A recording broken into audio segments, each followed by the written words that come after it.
In this video, you will find the information about some key documents which are required in the confirmation of the admission.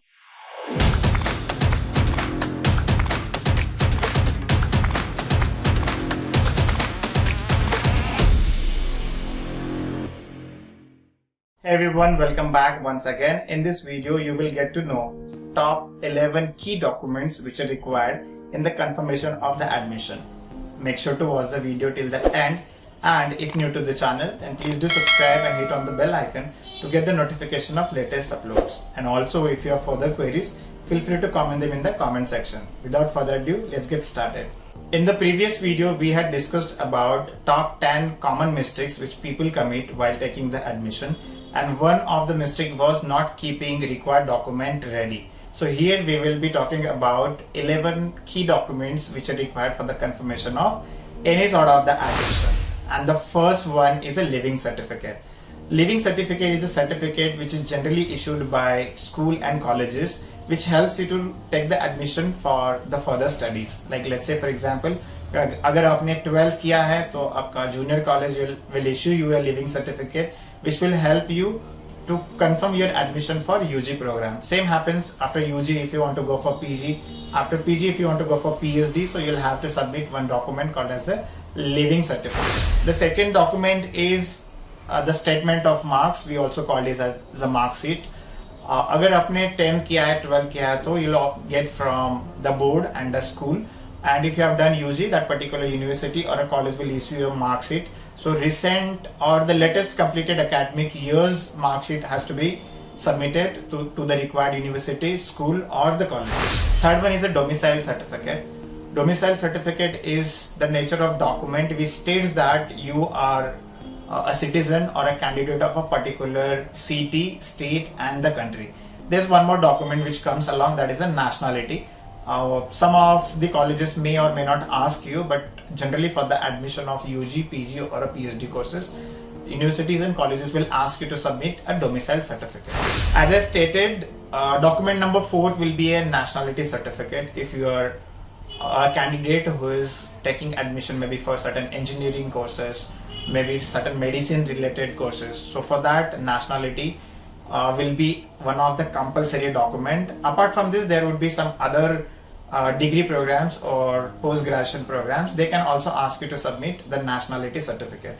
Nationality certificate is a certificate which states that you are a citizen of a particular country, because there's going to be a different fees categories. If you're an Indian, you'll have to pay a different fees, and if you're an NRI candidate, you'll have to pay a different fee structure.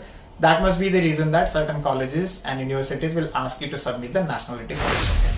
उसके बाद आता है document number 5, which is gonna be a birth certificate. Birth certificate states your date of birth, also the place of birth, which is very important for any educational institute. So you'll have to submit the birth certificate. So keep them handy. 6th document, which is one of the important document, that is the caste certificate.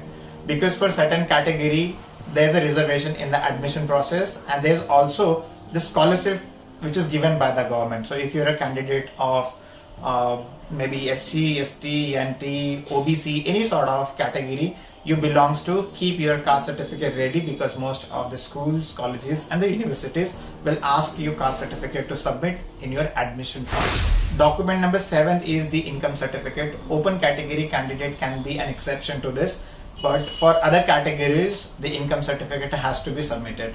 Also, check with the college where you're taking the admission if the income certificate is required, and if they say that the income certificate is mandatory, ensure that you have applied for it, and it is only valid for 1 year, and sometimes they'll also give you the income certificate of last 3 years.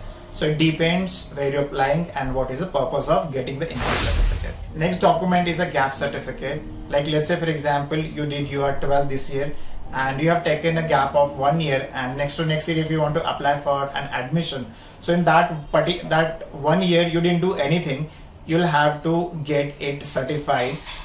So for that purpose, you'll have to get the gap certificate being done from the notary office. Next document is a migration certificate. So if you're a student of that particular state or a university, and if you're transferring to some other college, maybe some other state or a university, So there's one document that we call as a migration, that the student is migrating from this university to this university, which states that.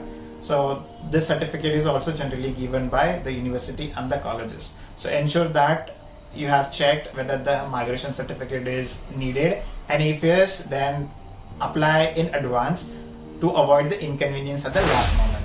Document number 10 is a non-creamy layer certificate.